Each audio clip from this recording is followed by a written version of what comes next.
গাছ এভাবে লাগান, লাগালে ফল খেতে পারবেন, বড় বড় ফুল হবে, ফল হবে, এবং আপনি বাচ্চারা সুস্থ থাকবে, অক্সিজেন পাবেন, বাতাস পাবেন। ছোটো ছোটো কলমের গাছগুলো থেকে বড় বড় ফল হয়, দেখেন কত বড় বড় ফল। এখানে মালটা আছে, ফুল আছে, তারপর যে এইখানে দেখেন গাছে মরে এই যে কামরাঙ্গা ঝুলতেছে, ঠিক আছে, ফুল আছে, এগুলো আপনারা পাবেন। এবং বাংলাদেশের পরিবেশও ভালো থাকবে, আপনার বাচ্চারা ভালো থাকবে, সুস্থ থাকবে, সুন্দর থাকবে।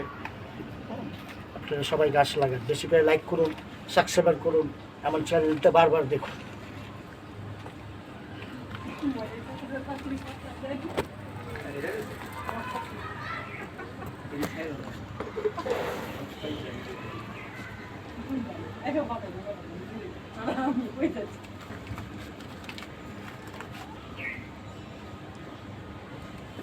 এভাবে গাছ লাগাবেন, কলমের গাছ লাগানো হচ্ছে।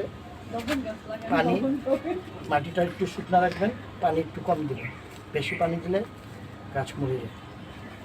কলমের গাছ লাগান, নিজেরা ফল খেতে পারবেন, এবং ফলগুলা অনেক সুস্বাদু এবং মিষ্টি হয়।